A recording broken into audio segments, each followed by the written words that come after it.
Keep your guard up at all times. Follow my instructions throughout the fight. Touch gloves, and good luck to both of you.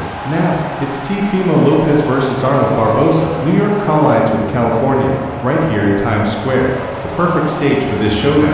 According to the fan poll, Lopez holds a strong edge, with 77% backing him over the undefeated Barboza, who stands at 32-0. Many believe McCum had the upper hand in their bout. Jenna, I remember that camp in Miami where Barboza admitted, and I quote, he had barely scraped by in his last 3 fights. Yes, the decision against McCum was razor thin, but at the end of the day, a win is a win. And let's not forget, those 3 challengers were world-class, fighters ranked among the best. There's also an intriguing comparison. David Benavidez, the 168-175 pound sensation. He once had to cut down from over 200 pounds just to get back into fighting shape. That's the kind of daily grind, hour by hour, that defines true boxing discipline. And I have to say, I like how both Lopez and Barboza have stepped in tonight. Disciplined, sharp, and physically prepared. And you mentioned discipline. Jim, Arnold Barboza has really built a reputation in training camps, working alongside some of the sport's top fighters. Nice right hand landed by Barboza there. Both men are trading early, making this an exciting start. In the corner, Lopez is listening closely to the guidance from his father. What's the main purpose of the jab to the body, Antonio?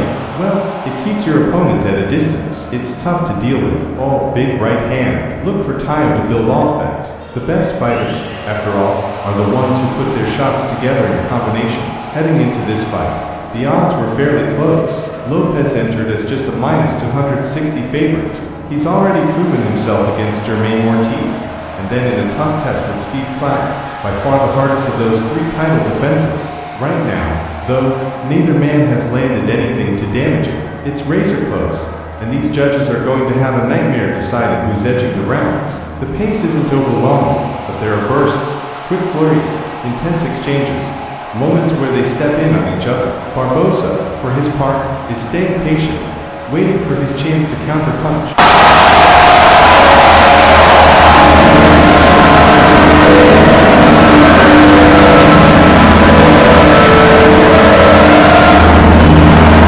When you think about the constant rush of people through Times Square, it makes this moment even more special.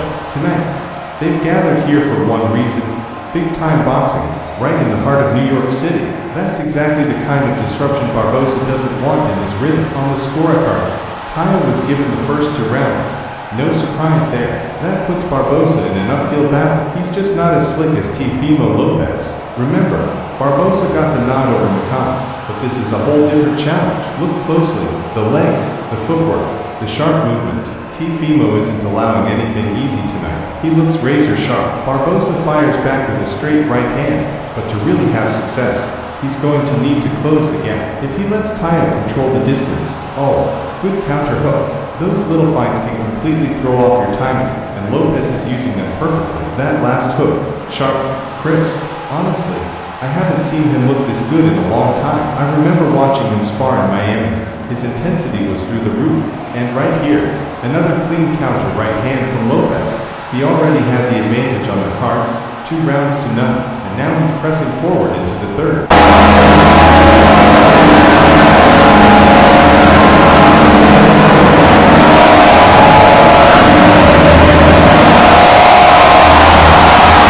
He's done this before, and remember, Miami has often been his training base. And now, as we shift into round 4, we welcome a familiar face.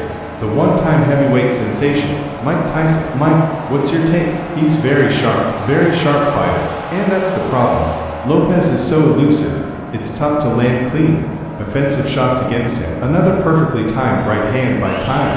Now the question is, can Barboza double up, step closer, and make it count? Arnold Barboza really needs an opponent who stays in front of him.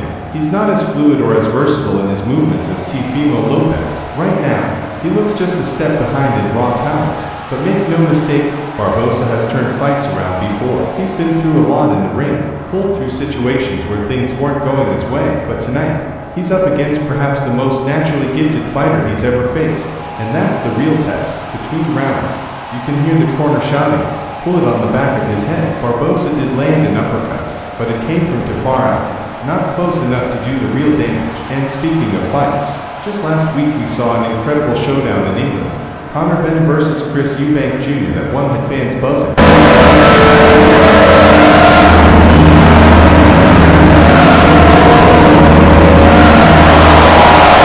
Now, Barboza has talked plenty of trash on social media over the years, but the question remains, can he back it up here in the ring? And if we look at Devin Haney's last fight, there are still unanswered questions surrounding him as well. Questions fans are eager to see answered in the near future. We're talking about that Brooklyn fight against Ryan Garcia. And just like Barboza, Haney also spent time training up in Big Bear, same place Gennady Golovkin made famous.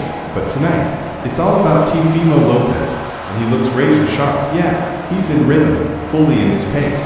That win over Lomachenko proved it, and I'd say he's showing that same level again tonight. Watch your heads in there, guys. Watch your heads. The referee steps in with a warning as the action heats up. Lopez is doing a better job of stepping in and landing clean shots. Honestly, he's performing at a higher level than most people expected coming into this fight. You can see some swelling now under Barboza's right eye, and it's only gotten worse as the rounds go on. That tells the story on the scorecards. Barboza is almost certainly trailing, and there it is again.